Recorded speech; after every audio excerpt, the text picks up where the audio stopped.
Hello, guys. This episode of the podcast it's brought to you by La Esquina del Sofá, which is a online distance training platform for endurance sports.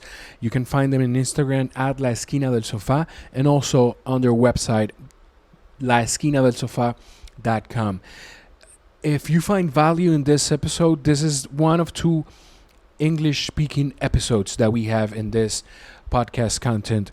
The first one was with Ironman champion and now Ineos rider Cam Worth. He was here at the DR and we did that episode. That was the first episode in English that we did. And this is also an endurance talk, actually.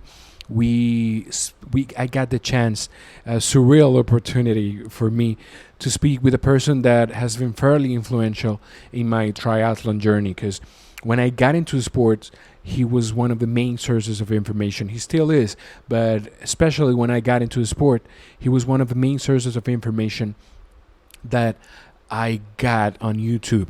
And we get the chance to talk to him about how unhappy he was during his life as an investment advisor and the things he made, his decision making process, and how he went from that to living from his passion, making money out of it, and not just making money, feeling happy and putting value content on YouTube for those of us who enjoy endurance sports.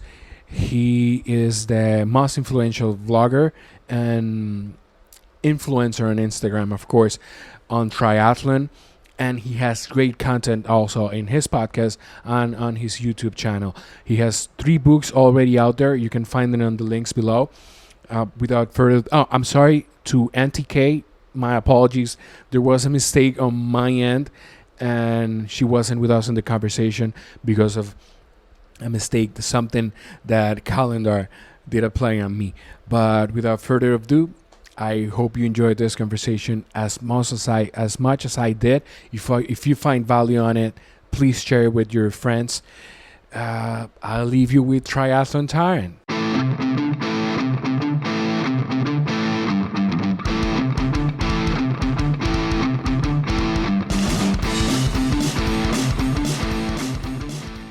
So that's what's really cool about this. It's that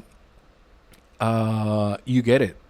You get that it's a process. You get that I think we have already a year doing this podcast, but you get it. You get that this is not mainstream media, at least not here. Like besides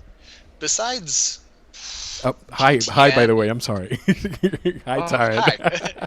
Hey, besides GTN and Ironman with all the money they put into everything, everyone's doing everything on a budget in triathlon, and I like that because it allows actual people like you and me to get noticed. It's not like we've got to have an $80,000 camera. Yeah, that's right. So I do the introduction after we're done recording. And first of all, I had a note here that something that I could not forget to do. It's to thank you. I actually have it right here. It says thank him. I don't know if you can see it. It says thank him. Well, it says thank him. Skype is blurring it. I can't see it. Okay, so I'm sorry, but it says thank him because actually, and most of the people that already know me from training and everything know that you had a great influence on me on endurance sports. I think before I bought my first watch, I think we were emailing. I was asking you about what type of watch. If I ended up buying the 920 XT, I think, which is the triathlon watch. Yeah. So, and when I was doing the due diligence on the equipment for the podcast, when I was beginning my own, because I did have one with my coach, I went through your kit on kit.com. Yeah. So I bought the Zoom. Right on. I bought the Zoom. I would have made like $12 off of that. Thanks. Right on, man. I bought the Zoom. I did not bought ear mics, but I went for Shure, of course, either way. So yeah, just thank you, man, because I don't know if you are, if you do realize the influence that you have in a lot of people, not just athletes, but people that get to see your content, even if they're not training. Well, I realize it, but it's a little bit surreal too because I'm just a guy. Like I train just like everyone else. I Hmm. don't like getting out and training some days when it's cold or when I'm sore.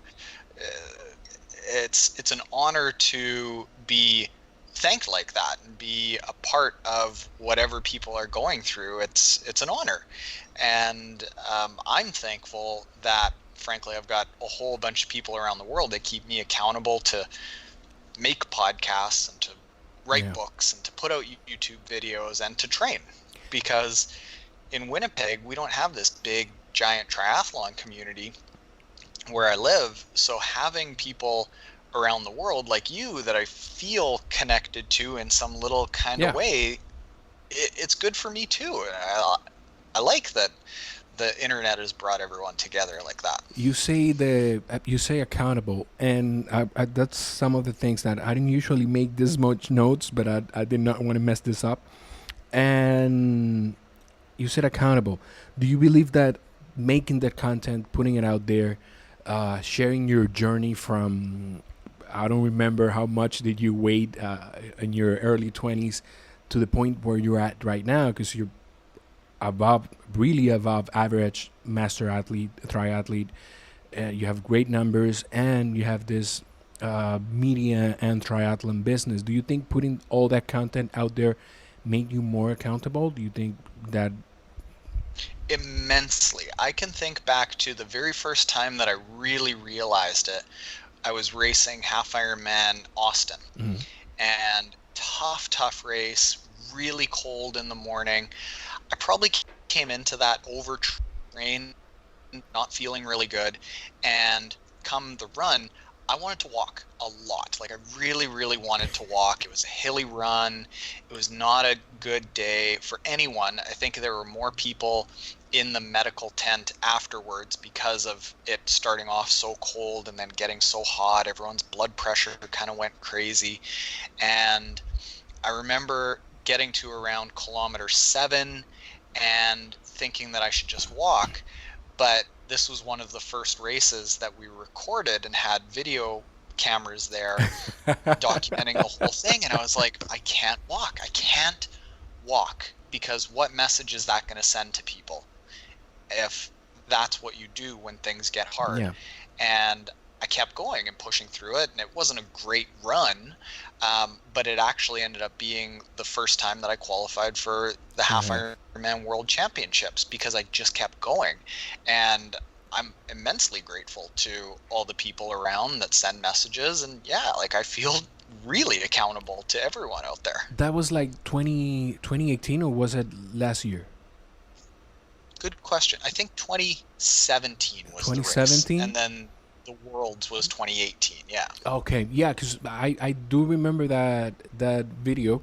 Of course, I was trying to remember today when I was having lunch. What was the first video that I saw from you?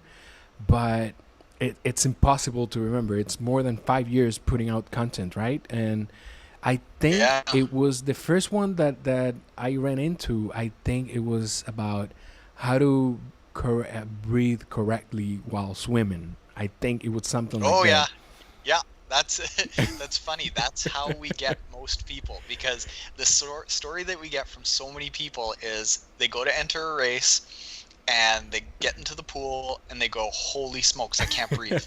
What am I going to do?"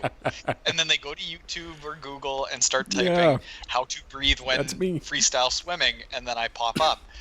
And it's like one of two or three videos on that topic that is pretty much always everyone's first introduction to me. Have you ever think about putting at least an end to that video, to like, okay, I'm sorry about this video because it has changed everything now, and everything has changed. Now it's more clear. Now has everything. It's more, I don't know, maybe aesthetic. I don't know if that might be the right word, because we've seen you evolve. That's something that I think I even feel proud of, because we've been with you through this journey, and I feel like I know you, and I guess most of the Trainiacs feel that way, feel the same way. And do you feel that when you go to the events? Yeah, very, very much. And that is another thing that's kind of surreal. The first time that ever happened, that somebody came up to me and started talking to me like they knew me, it was at Half Ironman Campeche. And we were just talking to somebody after a race, and I was saying, yeah, after this, I'm going to end up, instead of flying home, going to San Diego for a conference. And they said, we know. And I went, whoa, how do you know that? And they're like, well, you said it on YouTube a couple of days ago. Yeah. And yeah, like that's got less weird. It really weirded me out at the start, but then I realized that that's part of the cool aspect of it, that people know my wife and people know Kim, and now we can go to a race almost anywhere in the world, and we've got people who are friendly to us. And like, you'd never have that just in real life. If you go anywhere in the world as somebody who doesn't put out any content, you go anywhere and struggle. And we go to any race and people are willing to help us. So like, it's kind of this nice cool benefit of putting out videos where people feel like they get to know us. We kind of went straight to Triathlon Taren, but before that, you were a financial advisor, right? I know, horrible, hey, barf. Whoa, those are big words. So, how long did you do that? And since the beginning, did you knew that was something that was not making you happy, or was it after you found triathlon that you were like, okay, this is not my thing. I'm not doing numbers for someone else. I'm going to put them on checking YouTube stats or something. Well, it was funny when I was actually studying for getting licensed to be a financial advisor. I remember reading one of the books saying basically something to the effect of, financial advisors have been proven to not add value to their clients. And I'm sitting there going, is that how they sell it? Oh crap, this is not good. Why am I going to exist? Okay, well, I'm going to be a good one. I'm going to be one of the good financial advisors. And I kind of talked myself into it. But for 5 years or 5.5 years that I was doing that, I never really believed in what I was doing. And I think that's why I wasn't very good at it. Okay. I made a very modest living. Some years didn't really make much money at all. I think there was one year that I made $8,000, and in Canada that is relatively not, you can't live on that. That's below the poverty line. And I think it was because I wasn't really ever passionate about it. And then it was towards the end of that when I actually felt like I was like a bad person because I wasn't good at it. And I wondered, like, am I just not good at life? Am I never going to be successful at anything? And it was when I started doing these YouTube videos that I really felt passionate about something again. And it didn't feel like work. It felt like fun. It felt enjoyable. So I kept doing it. And it was 3.5 years before we made any money off of it. And that's kind of what I have. If I were ever to like go back and teach a university class, it wouldn't be about stocks or how to do things on YouTube or social media.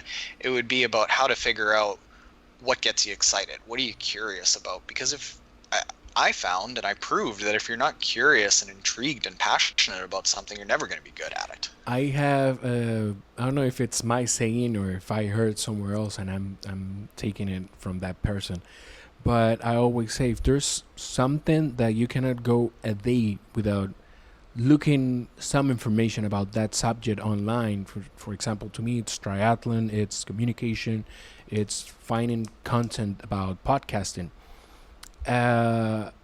That's your passion. If you cannot go a day, if there's not a day in the week that you go and look for some type of information that might add value to you and to what you're trying to achieve at some point, that's your passion. That's something that you cannot go away from your mind. Yeah, I like that. Like if you're just Exactly. If you're just drawn to it Yeah. always, that's a pretty good indication. That doesn't mean that it's something you've got to be so overwhelmingly passionate about that you think you're going to change the world about, but just something that you start looking up every single Yeah. day, There you about go. being curious about all the time. That's a pretty good indication. I really like that. That's bang on. Yeah. That's Y- how I felt. uh, Like I didn't come home and watch CNBC or Bloomberg News on the weekend. yeah. That was gone. I would not watch stocks. I wouldn't read books about stocks. I would read books about how to run better, how to ride better, like how to figure out your nutrition. That's what I started doing in my spare time. And that's actually how you strive as anything, even at work. If you're really passionate about what you do at your work, now talking to the people that are listening to, it's you'll invest your own personal time on getting better at that, and that's what Mm, you did with training and everything. yeah, yeah, exactly. I just kept trying to, I don't know if you call it, like, just look under every little rock to see what I could figure out. And I liked it. I had fun with it. When And then was started sharing little bits. when was the I don't know if you had that already, or if you had that at the time, or it was just a process. But was there a moment like, okay, this is not it? I'm living this. I'm going straight to do content, and because you not only do content about triathlon, you have a media company that does content about other things, right? But you just put out triathlon stuff. Yeah, it started in, I've got to count backwards here. It started in 2015. Okay. So in 2015, I basically came to the realization that, or maybe even a little bit before then, call it the fall of 2014, I really started thinking, I'm not going to want to do this for the rest of my life. Even if I was the 60-year-old investment advisor who had the corner office and all the biggest clients in the city, I didn't look at that person and want to be like that. So I thought, A, I'm not really successful at this. B, even if I was successful, would I be happy doing Mm-hmm. it? And the answer was no. So I started thinking I need some sort of a change. And what I thought I was going to do is the answer to a lot of early 30, late 20 something people who are in business is go get an MBA. Go get your master's in business. That'll help change it. And it's like, oh, wow, I'm in a really big hole. I'm going to dig more. Yeah, And that, because I like, don't that like doesn't you solve don't the like problem. this. Just study more about this, and you'll love it. Yeah, exactly. Just keep doing more of it and go into all kinds of debt. But I thought that's what you do. And I started studying for the test to take your MBA. I did fairly well on the test, started applying to business schools, and I realized that I needed to make my application to the business schools look better, Hmm. and I needed to show something that I was a little bit more passionate about than just selling stocks and mutual funds. So it was at the same time that I was doing these triathlon videos, Okay. and I started doing more, thinking that if I built up some sort of a following in triathlon, that I could make my applications to business school look better. It didn't. I didn't get into any schools. But when I started getting all the rejection letters, I was thankful, because I was like, oh, wow, good thing. Because here I am with all these YouTube videos I'm having a really fun time doing. Yeah.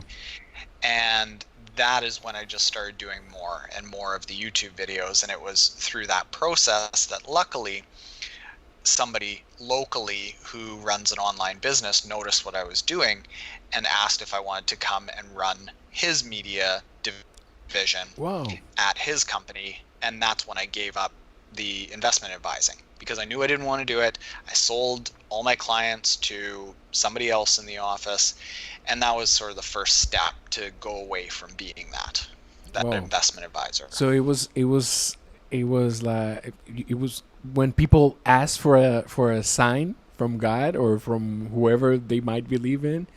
You got two signs. You get, okay, you rejection, and then Okay, they don't want you there because you're not passionate about that, but you can come here and work our online business, right? Well, it was a funny thing about when I got that sign.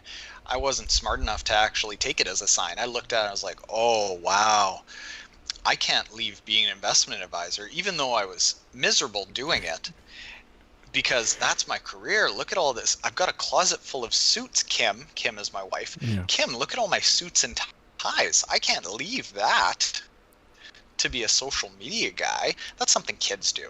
And she just said, what do you do at nights and on the weekends? You don't turn on MSNBC or Bloomberg. You look at social media. So obviously that's what you're passionate about. And it didn't work out fantastically right away. It was pretty painful, but it was at least getting me out of that position that I wasn't happy doing. It kind of put me in a position and at least a path that I could have the opportunity to do something that I liked. You mentioned Kim, who's your wife, NTK, for those who follow Triathlon Taren on the podcast and on YouTube. If you don't, you're missing great content. So all the links are in the description below. Do you do the same thing that I do with my wife? Good thing that she doesn't speak English, because I'll look YouTube videos a lot of time during the day, and I'm working. I'm looking for content and ideas and everything. Do you do the same with Kim? You tell her that? Do I what? Sorry, you cut out there. I'm sorry. Do you tell Kim when you're watching YouTube, even though you know you're not working, you'll tell her, "I'm sorry, I'm working because I'm actually looking for content and ideas." That's what I Oh do with yeah. my wife. Oh, I'm working very hard. Yeah, all the times that I look at Instagram, I'm working really hard. Yeah, I'm looking for people to bring into the podcast. Yeah. Actually, you know what? I was listening today to the one that you did with. Wow, I forgot his name. It's Jay Carter. Am I saying that correctly? Oh, Patrick Cutter, the Patrick runner, Carter. running Yeah, the coach. runner. You went. Oh yeah. You almost went Joe Rogan mode on there because I think that was. Isn't that the longest podcast episode that you record? It I was don't an know. hour and something, I think. I don't know. Let me see. That's how I I don't knew. know if it's the longest. They're always all around about an hour, but yeah, we got really chatty with him. Yeah, and it was good Somewhere. because I was listening in, and it's same thing always with us athletes, us age grouper athletes. It's that we actually do not understand that we need to run slower to be faster, right? And I was going to Yeah. ask because I heard you all coach mode in the podcast, but now that you're coaching also, do you remember anything that when you were a coachee and did not have all the information that coaches have? Do you remember anything that your coach, maybe Pat at that time, will say, okay, Taryn, you need to do this, and you're like, okay, I'll do it because I know he's the coach, but I don't think this is going to work, and now you know it does.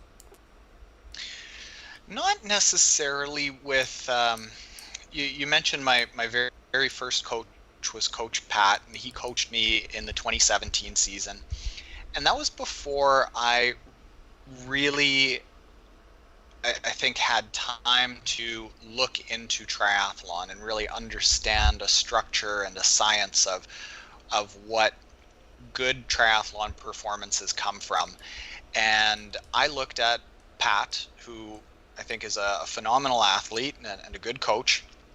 And he is very, very talented. He's like a 156 Olympic personal best kind of guy. And I just thought that whatever he says must work. And that's what I did.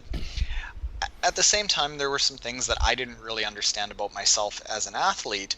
So I just went and did what he was recommending. And looking back, it really, really did not work for me. I ended up fairly seriously overtrained, very sick, very injured, very demotivated, had some depressive moments. It's just clear that I was overtrained. And there wasn't a moment in it that I doubted anything.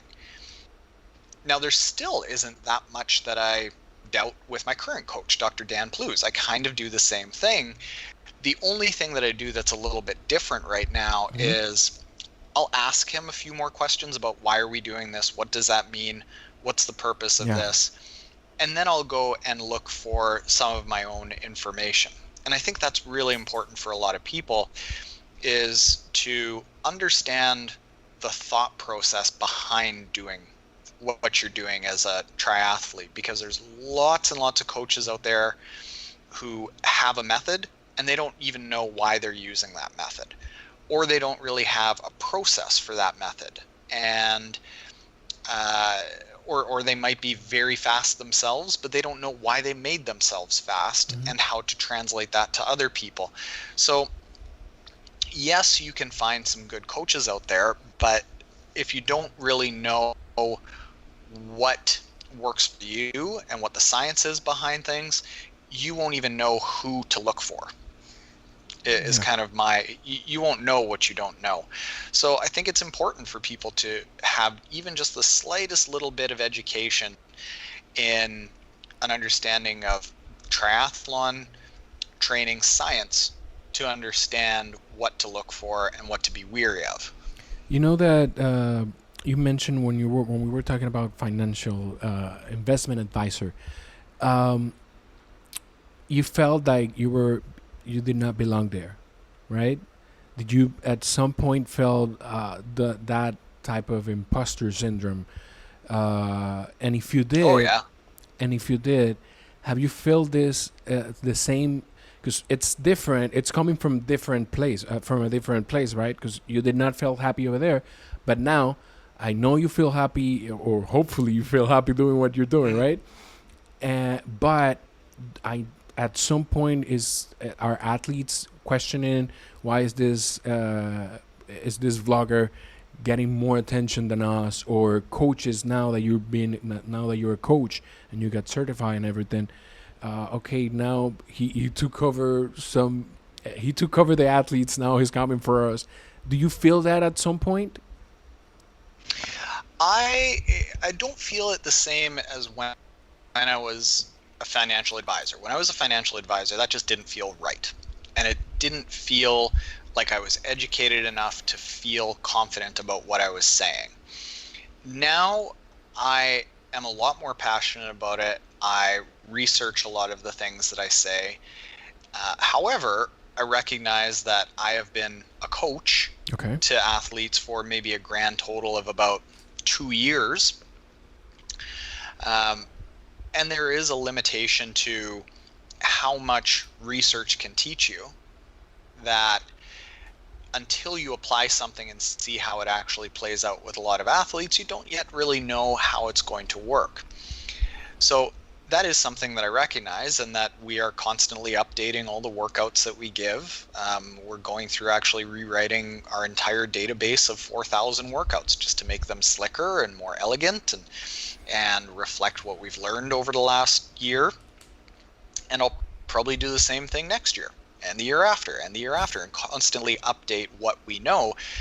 And I recognize that I don't have 20, 30 years of coaching experience behind me, and I do have quite a number of coaches and age groupers that either reach out to me nicely or reach out to me very rudely and say that I have no business being a coach.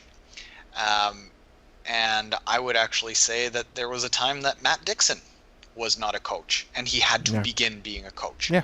And that Brett Sutton was not a coach and he had to begin being a coach. My coach, Dan Plews, there was a time that he wasn't a coach. Everyone has to start somewhere. Yeah. And does that mean that me, 2 years into it, is as good as Matt Dixon with 20 years of experience? I'll admit, probably not.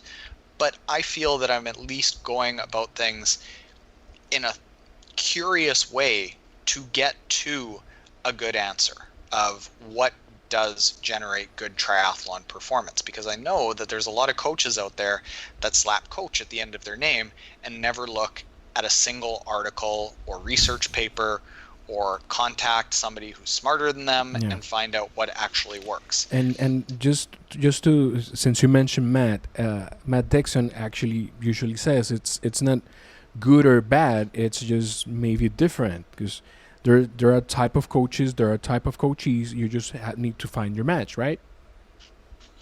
Yeah. Like the type of athlete that we are very good at coaching is the athlete that's in their first 4 or 5 years of being a triathlete. Would I be good at getting somebody onto a podium at Kona? No. I'm not for them. Who knows? But, I mean, who knows? knows? I mean, or maybe not now. If you give me Lucy Charles, maybe I can get her onto a podium. Maybe I can try not to screw her up. Or you'll try, maybe if you get Patrick Langa or there's this guy. What's his name?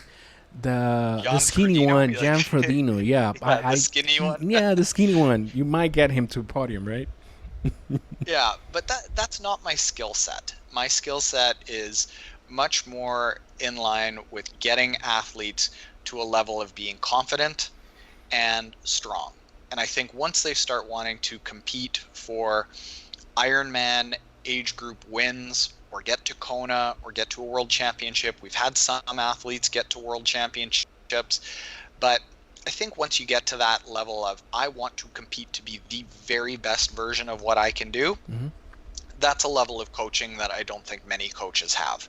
So we tend to try to focus on getting those athletes that are earlier in their career and just getting them feeling confident when they walk up to a start line. That's actually really good, and it sends a great message that remember, this is not my native language, so if I'm saying something rude, it's not what I'm trying to do, but it's like knowing your place or not knowing your place, but now I knew it sounded rude, but it wasn't what I meant to say. No. But it's like knowing, okay, this is what I know I can do for you, and after this, if you want to compete, and I know it might be better for you to find someone else that can get you there, but I know I can take you to some point. So it's and you know it's what? responsible. I think That's the word. It's responsible. Knowing your place, I think, is a great way to describe it, because there's a lot of the elite coaches and elite racers that they look at a lot of the recommendations that I have and say, that's BS, that's crap, that doesn't work, and you need to focus on this. And I know that they're coming from an elite aspect. Yeah. They're trying to take elite coaching and translate it to everyone. Yeah. And that doesn't work. Just like I don't try to take beginner coaching and say that's going to work for Jan Frodeno. No, that doesn't work. Yeah, and it's different because Jan might have time to train in the morning and then have a good recovery during the day and then swim in the afternoon. But age groupers, that's another type of monster, right? Yeah. So again, I wrote down a lot of questions. I don't usually do this, but I did not want to mess this up. I have here, you did the certification process. Is there something after doing it? Because I have this conversation a lot with my coach. After doing it, do you feel that it was something that after doing it, do you feel that it was something, okay, I did it? Because I know people might feel that they need a certified coach, but there's a lot of this information that I already know, that I already handle, that maybe I could have go through my life without doing this process. Yeah, I don't think that there's any Ironman certification or training certification that is as valuable as the time that I've spent with guys like Matt Dixon, Jerry Rodriguez, Dan Plews, Paul Larson, people like that. That is some of the best time spent that I've ever done. I proved as a financial advisor that certifications don't mean a whole heck of a lot. When I was a financial advisor, I was a fellow of the Canadian Securities Institute. I was a chartered investment manager. I was a certified financial planner. I had more letters in behind my name than were actually in my name. And I was no good at it. And I went through the Ironman certification, and I did that largely just to check a box, because I know there would be a percentage of the world out there of people that say, well, what certification do you have? So I picked literally the quickest one that I could do, because I don't think there is one that is as valuable as looking at research papers, as working one-on-one with really good coaches, as good as even doing podcasts with some of the guests that we have on. That is much more where I take my information from. And frankly, I cannot recite a whole lot of what I learned from that certification. Do you say podcast? You said podcast. I'm sorry. You said podcast, and do you feel that it is? This is something that I say a lot during the episodes. Do you feel it's a selfish? It's a selfish thing. 'Cause I say this is the selfish thing that I've ever done. Because I know I'm doing this because of I want to talk with this person, with these people. Sometimes yes, sometimes no. I don't know if it's selfish if you think that you're going to produce something that people will enjoy. Yeah. I tell you, it's pretty enjoyable too. Like, it's kind of weird. Like, it's funny. Like, if you were to sit down next to somebody at a wedding, and start peppering them with questions, they'd be like, "Get away from me, you weirdo!" But all of a sudden, you get on a podcast, and people are like, "Oh, ask me more questions about myself." There's two things. You can either get that, or you can get away with a great conversation in that wedding, and you'll say, "Geez, that could have been a great podcast episode, right?" Yeah, exactly. So, what's the weather today in Winnipeg? Just so I can brag about this. Do you want it in Fahrenheit or Celsius? Celsius. I don't know. I feel the same way that you feel about Fahrenheit and miles. We do Celsius and kilometers here. Yeah, get with the program, USA. Good. It was, for my morning run, it was about 6 degrees Celsius, no wind.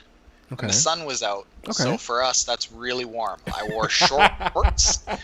I wore shorts and a t-shirt, and then a long sleeve shirt under the t-shirt, and no gloves. So that's gloves. That's really warm morning for us. Can I just take a guess for this morning for you? 25 degrees Celsius. Oh, I'll feel worse than I was going to feel. I think today we started at 28. Yes, 28, and this is in the city, so it's not like at the east or where all the resorts are. It was 28, and we're having some issues here about environment, because there's a dumpster because we have not yet moved on the using residues and everything as energy, because of the same disease that every country has, politics. But it's good. I cannot complain about the weather here. I knew Canada was cold because I went there, I think 2 years ago. I ran the Musica half marathon, and when we were beginning, we were almost at the start, and I went to the bathroom, and there was this guy who was like, "Oh God, I don't know how I'm gonna do this. This is not really good weather for running." And I'm like, "What?" I was freezing. I had a thing in my head. I had gloves. I had long sleeves, and it was like I think it was like 6 degrees or something and windy. I was no, dude. This is the coldest that I've run in the DR. It's 17, I think. And that's cold for us to go out with the jackets. That's a nice warm day for us. So you were asking about the DR as a training space. So it depends on where you go. I think the flights that you can get from Winnipeg direct to the DR are to either Santiago or do you get Punta Cana from Winnipeg? I think it's Punta Cana is where they go. So yeah, I want to say that's what it is. That's a great place to go. It's a culture that has been growing. I think I'm not gonna be accurate here, but I think the first triathlon was maybe 10 years ago, and it's something that we've been working on year after year, and it happened. Either the curve, the peak already, we already went by that peak where you had 3 events in the year, and then the next year you have 12 events, and then 2 years after you'll get back to 3-4 events, right? Because we're not a huge country, so sponsors still don't understand a lot of the impact that they might get getting involved in this type of events. And Punta Cana, it's a great place. I have a lot of great friends over there, so I can connect you with some triathletes there, and we have closed spaces where you can actually train.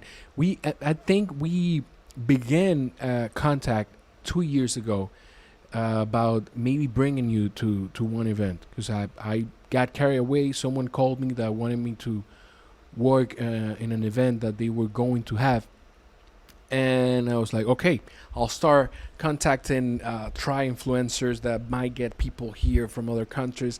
But it was October, and you were going to Kona that year. I think that was the first year that you went to Kona, or second. Oh yeah, the yeah. second I remember year, talking about that. Right. Yeah. Yeah, but yes, it is Punta Cana. It's a great place. And here in the city we have, it's like a 3-hour ride from Punta Cana to Santo Domingo, where I live, and I go to the east. I go to Punta Cana a lot, and because of the job that I was telling you about, we have companies there, we have properties there. Not we as my family, we as the company that I work for. Just putting that out there for the audience. You shouldn't have said anything. I was like, holy smokes, George is wealthy. So yeah, it's a good place, and water is really calm. We don't get sharks, so that's good, and that's it. So yeah, it's actually a good place. Is the riding safe around there? Like, is it safe to go on the roads riding? Because what we're looking for is somewhere to spend 2-3 months. So even if it was like fly into Punta Cana and then drive for 2 or 3 hours and have a house that we're set up in, I want to have good riding and good running. Well, we have a park here. It's one straight street where from I think 4:30 or 5 a.m. in the 4 a.m. in the morning till 10 a.m. and then from 4 p.m. till 10 p.m. it's closed for vehicles, and it's just cycling in one road and running and skating in the other one. So that's a 10-kilometer circuit.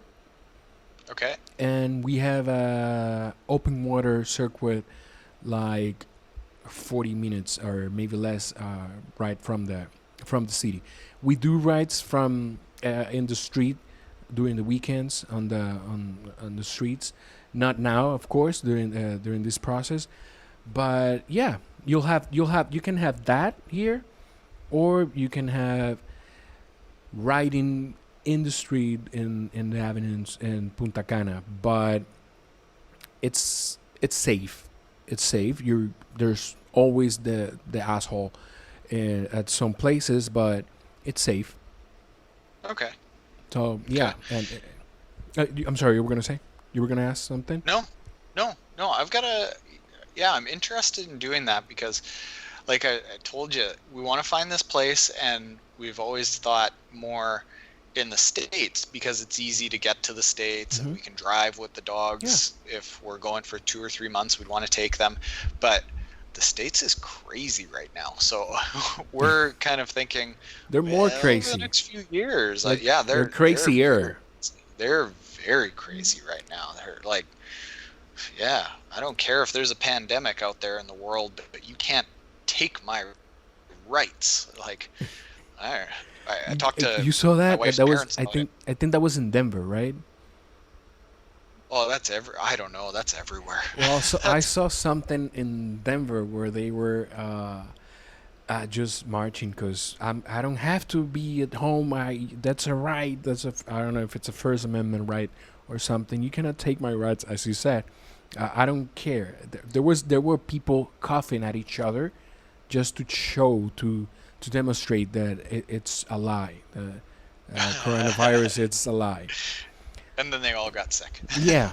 Well, it's so funny that our parents' generation had like Vietnam Mhm. and kind of like the in between our parents and grandparents. They had another war to deal with, or the Great Depression to Mhm. deal with, and they were asked to go fight for their country and potentially die, or Yeah. they were asked to like such little money during the Great Depression that people ate their shoes. We're being asked to watch Netflix, Yeah. and people are like, "How dare you?" Yeah. It's like, really? This is, I know that there are a lot of people that are doing not well mentally and financially through this, but relative to what a lot of generations have gone through as far as catastrophes, this one's probably a better one to go through. You know what? Here we have two spectrums. We have people that have privileges like internet, like cable, like having an air conditioner and everything. I feel privileged for because I have all of that, and I don't have to work a day for food. But there's also people that need to go out, get some money, and then they get whatever they're going to eat that day. So it's difficult, and I understand there's people that have to go through that. But again, most of the people that are not respecting the quarantine and everything are people that I feel they that they have Netflix at home. Let's put it that way. Right, right. I feel the people that have been through hardship are taking it better than the people that are the. It seems like it. Yeah, I don't know. It's more the people that are privileged are taking it harder than the people who actually are taking it hard. Yeah. I have a few more questions about content. And I feel that you're really transparent with the training acts, with people that follow you. And how do you make how do you make the decisions on changing from one graphic line to the other, or how to put out your content out there? Because we feel part of everything, and I know you feel that way. That people feel part of everything. How difficult is to make a choice on changes? On changes like changing the type of content that we do, like big changes, like say when we went from a video every day to 3 a week, things like that. Yeah, things like that. Things. Let me put you an example. Let me give you an example. I'm I'm getting to a point where I created this podcast because I wanted to do conversations with and every type of conversations, not just endurance, not just entrepreneurs, not just it's just every type of conversation. It doesn't matter if it's Spanish or English. But I haven't been doing all the things that I wanted to. And now I'm like, okay, I'm thinking about changing from the name of the podcast to have my name in the title, and doing like now you're doing the coaches corner, for example. Mm. So have this as endurance talk, or and the coffee break podcast still just like people will know that they'll get long format conversations there with entrepreneurs, actors, comedians, it doesn't matter. Doing different things in the same profile, and I'm really struggling with take, Mm. making that leap.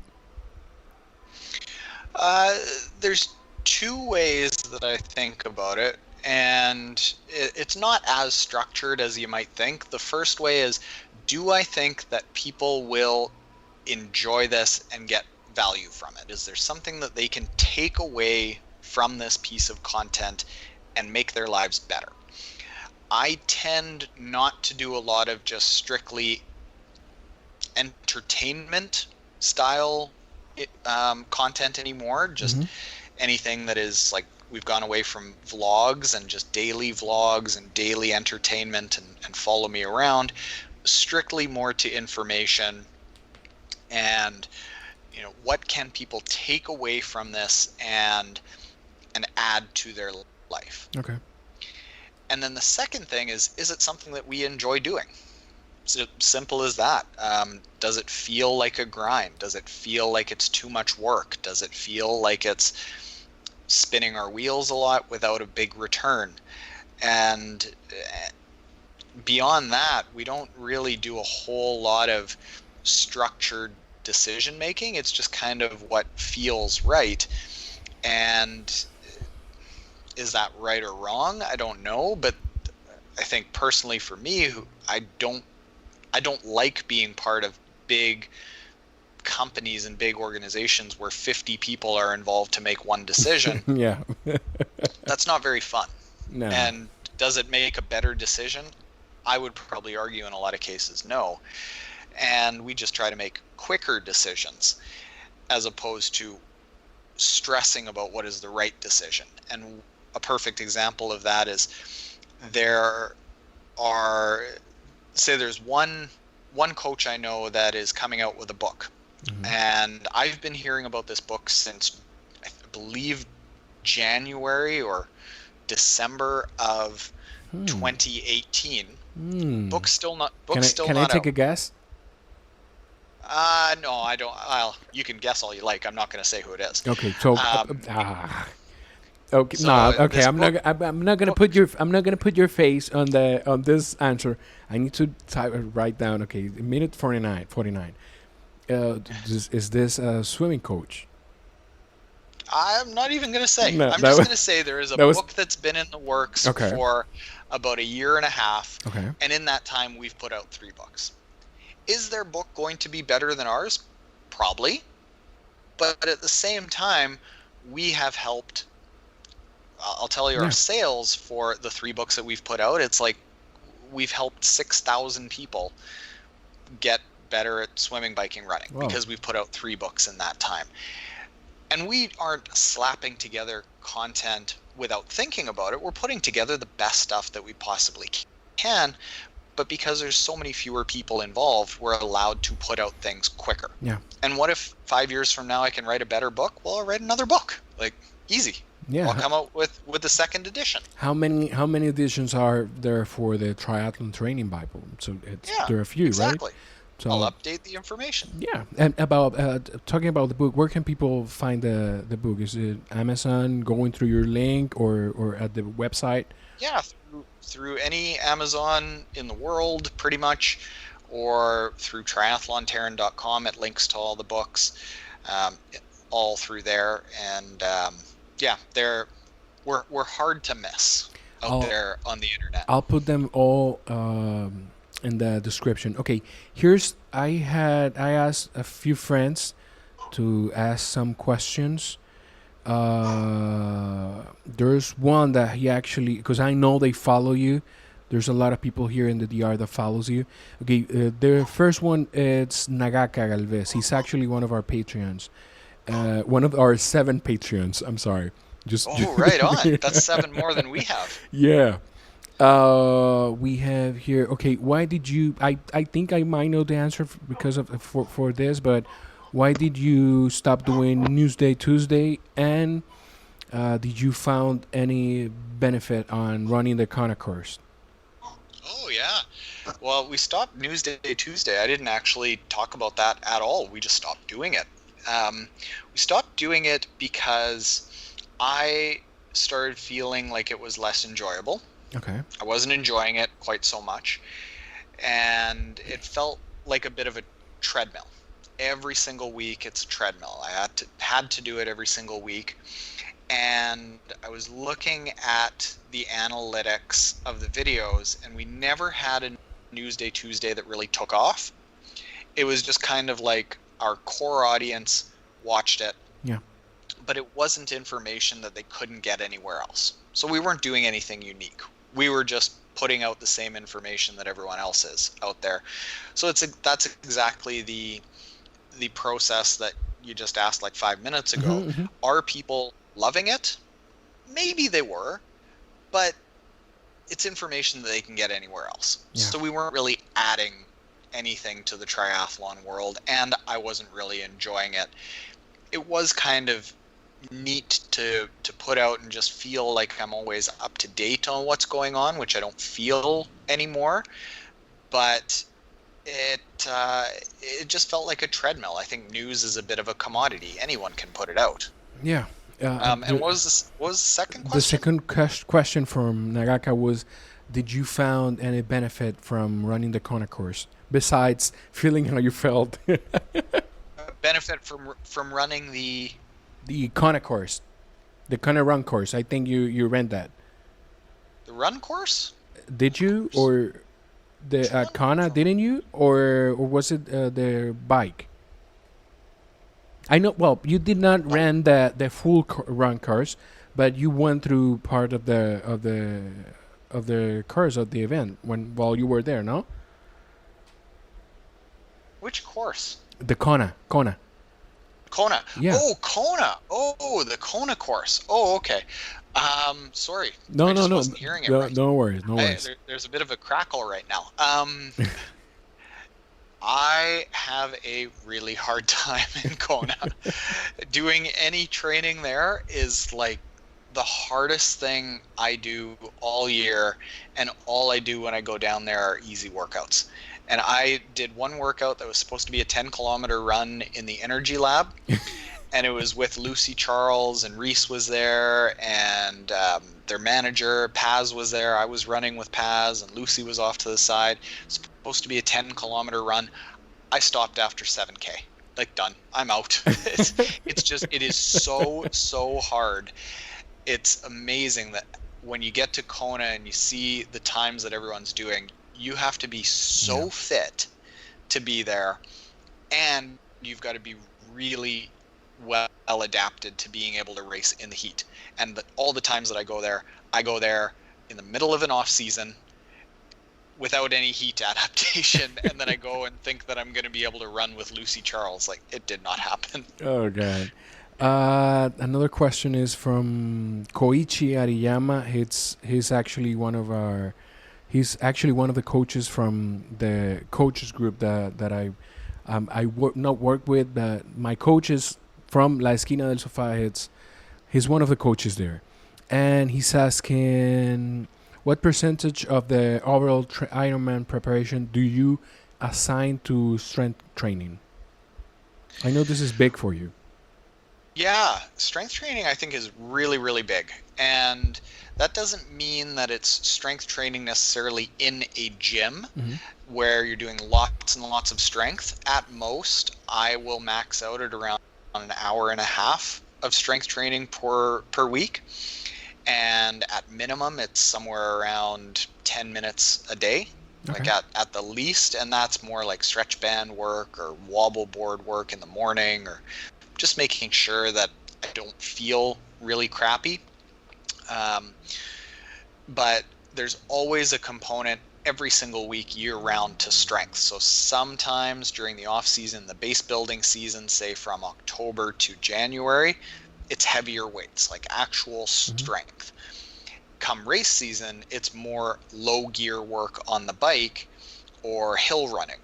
So there's always a component to strength, because our races being typically half Ironman and Ironman, this is what people tend to focus on Yeah. and build towards, even if all they're doing is sprint and Olympic now. And that's just, not that it's a bad thing, but that's how everyone describes it, is all I do is that. I think it's fantastic whatever people are doing, but almost everyone wants to work towards a half Ironman or an Ironman, and those are very strength focused events, because you are out there for so long, and you're starting the run in a state of fatigue already, Yeah. where your muscles can and will likely be damaged already from a long bike. After a long So warm you've up on the got to bike. have, yeah, you do warm up, but it does take a little bit out of your legs, and you need your legs to be really, really strong to Yeah. withstand that pounding and be able to run well when you're starting from fatigue. So having just outright physical strength helps a lot. We, on Team Trainiac, on our app, we have at minimum athletes can do as little as 4 workouts. Mm-hmm. One of those workouts is a strength workout. That's how important we think it is. Excellent. Taren, let's wrap it up here. I don't want to take much more of your time. And just thank you, man. This is kind of surreal for me. It almost feels it feels almost like when I get because I'm gonna drop names here. I get the chance to interview a few years ago Javier Gomez Noya. Oh, So, and nice. it was surreal, and it almost feels like that getting the chance to interview you because again you've been really part of my process. At least virtually, and you've been responsible even for the bands to tie my ankles while swimming. So, so Oh, sorry about that.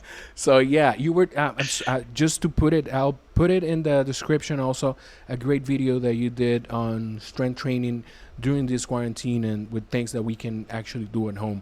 I'll put it back down there. So if there's something that you might want to say to those trainiacs that listen to the podcast, now it's the time. Well, I'll say to you, thanks so much for having me on. Like, it's an honor to be asked to do something like this. It's a fun chat. To be spoke of in the same sentence as Javier Gomez is kind of funny. He's a lot faster than I am, a lot more successful in triathlon. Like I say, I started out with it. It's an honor to be asked to do these things and to be a part of podcasts or whatever triathlon training people have going on. So thanks for letting me into your microphone and your Skype. Thank you, Taren. Thank you for everyone listening. I'm sorry if you did not understand my English. You can go to YouTube. I'll put it up there and you'll get subtitles there. Thank you for listening and see you next time. Bye bye.